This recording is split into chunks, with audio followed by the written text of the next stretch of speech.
Olá, combatentes! Sejam bem-vindos ao canal Top Militar LHB. Presidente Boric, do Chile, defende a ação conjunta da América Latina contra o Brasil. Estaríamos preparados? Saiba tudo agora!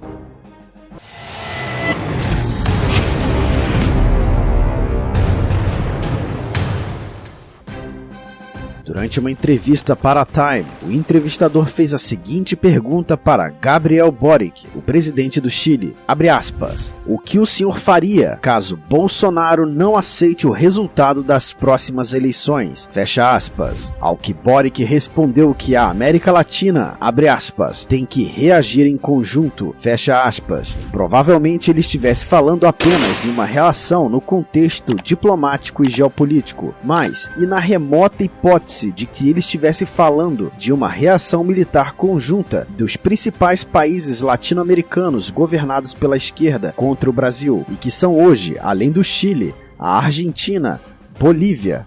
Colômbia, México, Peru e Venezuela. Qual a chance disto ter algum êxito? Eu já adianto que é nenhuma, nem a soma das forças armadas destes países seria capaz de fazer Brasília capitular, ou até mesmo conseguir conquistar qualquer capital brasileira. Entretanto, isso não significa dizer que seria uma situação fácil e que o Brasil não iria jamais ser ameaçado. Estes 7 países têm juntos cerca de 990 mil militares no serviço ativo, já o Brasil possui 360 mil. As marinhas destes 7 países têm juntos 79 navios armados com mísseis antinavio e submarinos, contra 15 do Brasil. Os exércitos destes 7 países têm juntos 1.101 carros de combate, e o exército brasileiro tem cerca de 439. As forças aéreas desses 7 países têm juntos uma força de 122 caças supersônicos de superioridade ou interceptação aérea, contra 47 do Brasil. Mas há outras variáveis tão importantes quanto os números. Uma delas é a geografia, que nos favorece muito em uma guerra defensiva em um país de dimensões continentais,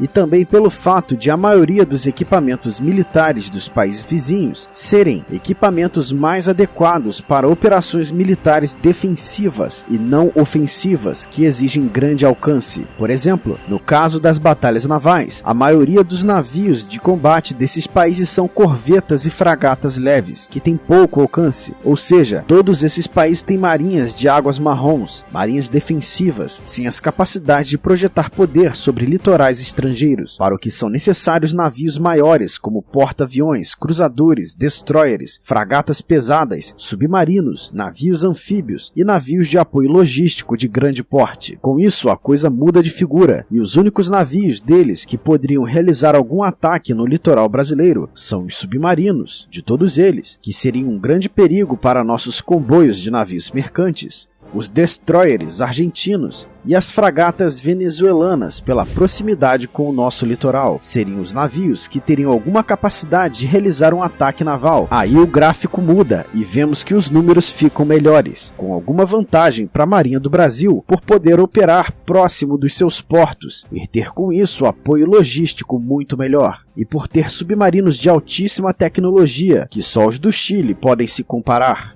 E porque quem ataca se expõe muito mais, também no mar, principalmente quando quem ataca não tem uma marinha com todos os meios necessários e característicos de marinhas ofensivas. Mas ainda assim, há uma muito importante deficiência dos navios de guerra da Marinha do Brasil em relação ao alcance dos mísseis antinavio operados pelas marinhas do Peru, Venezuela e Chile. Nossos mísseis atuais, o Exocet MM-40 Block 2, tem alcance de apenas 72 km, enquanto que Venezuela já opera com mísseis KH-35 Uran com 130 km de alcance. O Chile tem mísseis Harpoon Block 2, também com 130 km de alcance, e o Peru já recebeu e já testou os mísseis Exocet Block 3 com 180 km de alcance. A estratégia aí seria mesclar ataques com submarinos e com helicópteros navais armados com mísseis antinavio, e não ir para o confronto direto. A geografia também nos ajuda muito nos combates terrestres. México está em outro continente e vivendo uma narco-guerrilha interna que já deixa muito ocupado o seu exército. O Chile, o adversário que possui os melhores carros de combate, o Leopard 2, não faz fronteira com o Brasil e é quase impossível transportá-los através da Cordilheira dos Andes para empregá-los a partir de outro país aliado. A geografia segue nos ajudando na Amazônia Ocidental, na fronteira com Colômbia e Peru. Qualquer operação ofensiva destes exércitos nesta região necessita de uma frota gigantesca de helicópteros de transporte de tropas e helicópteros de ataque na escolta, mais uma grande escolta de aviões de caça e aeronaves de alerta aéreo antecipado, coisa que eles não têm na quantidade necessária para uma operação ofensiva com a magnitude necessária. Na fronteira com a Bolívia, há uma região seca, onde blindados e carros de combate podem ser empregados, mas o exército brasileiro mantém na região do Comando Militar do Oeste uma força de combate com tropas preparadas em número mais do que suficiente para esmagar o exército boliviano em qualquer tentativa de ofensiva. Ali o exército tem carros de combate M60 e blindados Cascavel e Guarani, enquanto que a Bolívia tem apenas os antigos SK-105 Coracier. Mesma coisa se repete na fronteira com a Argentina, que com sua força terrestre atual não tem muitas chances de ter êxito contra a força blindada do Comando Militar do Sul do Exército Brasileiro, onde estão baseados as principais brigadas mecanizadas e blindadas brasileiras, operando com carro de combate Leopard 1 em número maior que os TAM da Argentina. Talvez o maior problema nos combates terrestres seja contra a Venezuela, que tem 300 carros de combate T-72. E ali, naquela fronteira, a geografia de Roraima não é de selva, é de campo aberto, como no sul, e ali não temos carros de combate. O transporte de carros de combate do sul até Roraima, nas atuais condições de ferrovias e rodovias, levaria umas 2 semanas, conforme o próprio exército já fez um teste. Uma tese de mestrado da ESAO também já mostrou que, devido às condições de transporte como pontes, rodovias e ferrovias, e a atual localização de suas forças blindadas e mecanizadas, a Venezuela tem hoje condições de mobilizar mais tropas desta natureza em Roraima em um menor espaço de tempo do que o próprio Brasil teria condições de transportar até lá. Ali, provavelmente, teríamos que lutar para recuperar território após a ofensiva venezuelana, com a chegada de forças de outras regiões, como dos poderosos Astros 2020, que observo que a Venezuela também tem um sistema congênere, o russo BM-30 Smerch, e sistemas de artilharia antiaérea de médio e longo alcance como o S-300, que eles têm e nós não, e que ao avançar colocariam em problemas a nossa aviação de caça.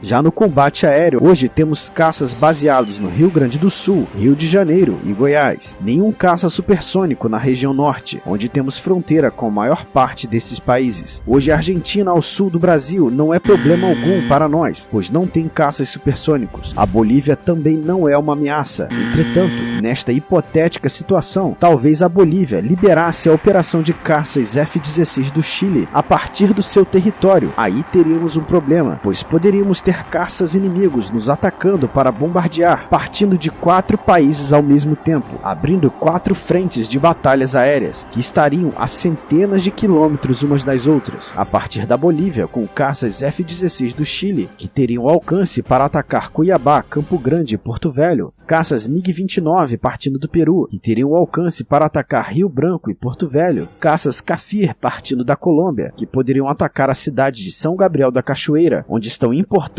aquartelamentos, e caças Su-30 da Venezuela, que poderiam atacar Boa Vista, Manaus, Macapá e até Belém, em uma configuração que leve menos mísseis para transportar mais combustível. E a verdade é que hoje o Brasil não tem artilharia antiaérea de médio ou longo alcance para proteger nenhuma destas cidades, e nem caças baseados próximos às fronteiras com esses países, e nem em número suficiente para combater em 4 frentes de combate aéreo distintas. Resumidamente, a aliança destes 7 países não conseguiriam avançar muito no território nacional, seriam rechaçadas com certa facilidade, com grandes chances devido à geografia e à maior força do exército brasileiro, de que até mesmo capitais e grandes cidades destes países sejam conquistadas, como as províncias de Misiones, Corrientes e Entre Rios, e até a capital argentina, Buenos Aires, bem como a maior parte das províncias de Santa Cruz e Beni, na Bolívia, as províncias de Madre de Dios e Ucayali, Ucayali, na Amazônia peruana, onde as forças armadas daquele país são mais fracas, bem como também conquistaríamos Letícia, a capital do departamento colombiano do Amazonas, e tudo isso nos seria um facilitador durante as negociações do acordo de paz. O ponto mais crítico possivelmente seria Roraima, na fronteira com a Venezuela, onde as batalhas poderiam durar mais, devido às desvantagens já explicadas anteriormente. Porém, as forças armadas do Brasil acabariam por se impor, devido a uma maior motivação por estarem defendendo a pátria e não invadindo outro país, e pela muito melhor capacidade econômica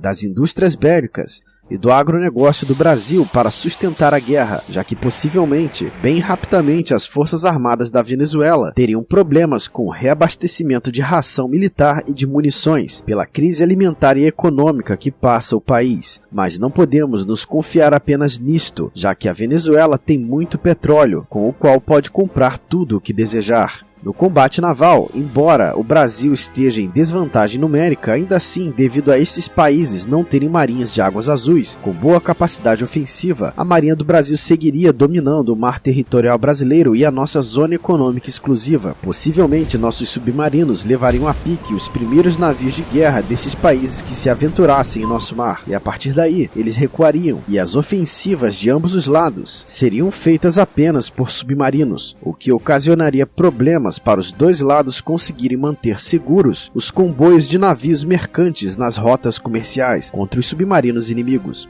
E no combate aéreo, hoje, muito provavelmente não conseguiríamos impedir todos os bombardeios dos caças inimigos, se eles atacarem simultaneamente em 4 frentes de batalha distintas, separadas por centenas de quilômetros. E é exatamente o que eles fariam, sabendo que no 1 contra 1, a Força Aérea Brasileira sairia em vantagem, por ter mais aviões de caça que quase todos eles, com exceção do Chile, por ter centenas de radares terrestres a seu favor, por ter 8 aviões de alerta aéreo antecipado ou sensoriamento remoto, coisa que só o Chile possui, e apenas um, e por ter o avião de caça mais moderno da região, o Gripen E, ainda que em pequena quantidade. Então, a estratégia dele seria justamente a de realizar ataques rápidos e simultâneos a partir de Venezuela, Colômbia, Peru e caças chilenos a partir de Bolívia e talvez Argentina, para obrigar a FAB a ter que dividir muito as suas